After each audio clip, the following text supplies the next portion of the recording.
Well, one of the most prolonged development battles the state has ever seen is coming to a head. It involves plans to tarmac a beach and blast a reef to build a new boat ramp for Bastion Point at Mallacoota in the state's far east. As construction is about to begin, 7:30 Victoria has acquired evidence that raises questions about the transparency of the government's approval process. Ashlynne McGhee reports on the battle for Bastion Point.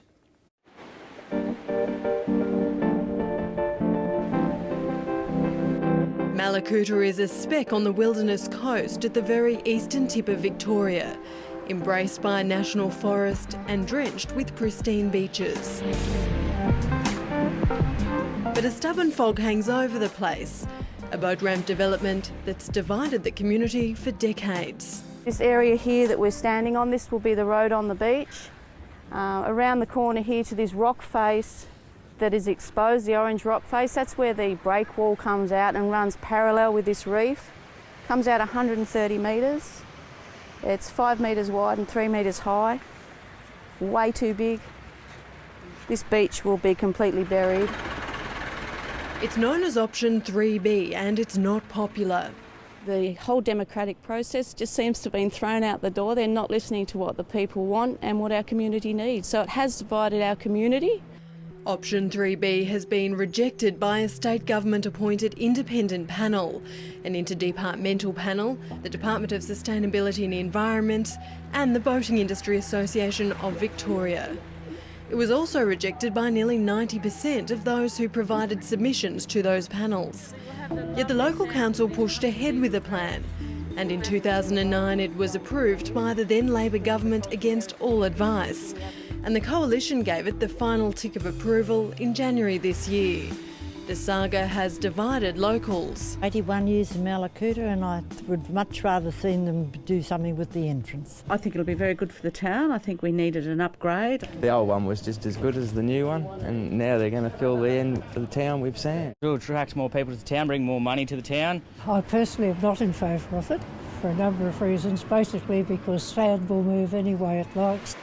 But the one thing everyone in town agrees on is that this old ramp isn't up to scratch, and some sort of upgrade is needed. Sometimes this ramp is actually covered with sand. Up to there? Yeah, so the sand moves in and out of this little cove. The second problem is the angle of attack. It's not going in steeply enough. How deep do you need it at the end? Well, a good metre to metre and a half for the average sized boat. For larger boats, a bit more. John Rudge's family are in the abalone business.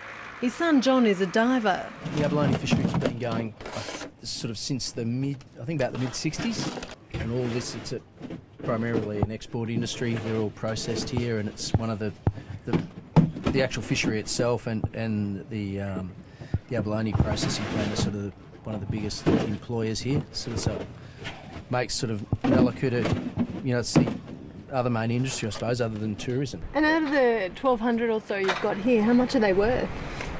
Oh, look, I'd say, I don't know, about $12,000. This site here is probably one of the biggest wild abalone landing ports in Australia. So, something like $18 million worth of product comes ashore here at Mallacoota.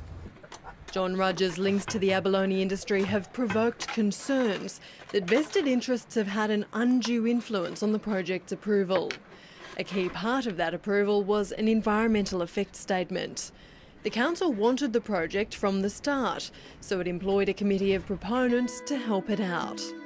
John Rudge was on that committee, and it employed Don Healy of Laisel Consulting to oversee the environmental effect statement.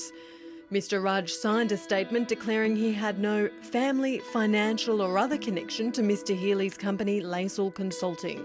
Yet at that time, Mr. Rudge was a part owner in an abalone farming business, Coastal Sea Farms, that Mr. Healy claims to have done work for.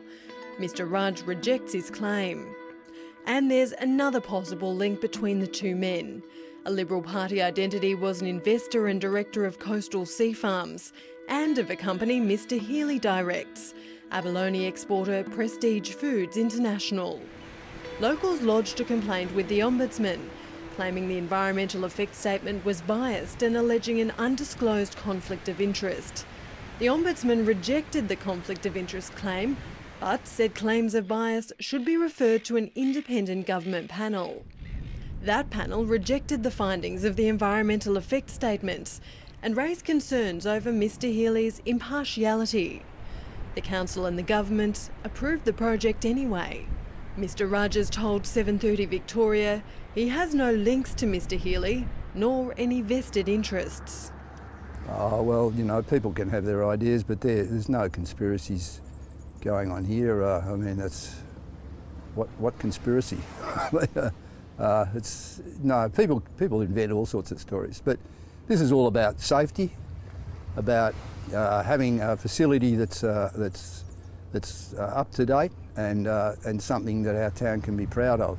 This must be one of the oldest development disputes in Victoria. The project was first floated about 30 years ago and it's been controversial ever since. It's been fought at council, in state parliaments and in the Supreme Court.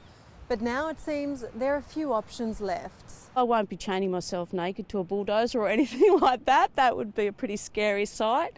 But we've got some strategies and which I won't divulge, but we're willing to put ourselves in the line, yeah. Put your bodies on the line, do you mean? If that's what it takes, yes. When 7,000 summer visitors descend, many lifesavers are vowing to take their bodies off the front line. I might be patrolling on the beach this summer as a volunteer, and I won't be offering my services in the ocean rescue crew either. As a direct result of this boat ramp? As a direct result of, this boat ramp. We think that once it's built, that the town will settle down, everyone will get to see what it is. It is, after all, a boat ramp. It's not a major port. Will you stay?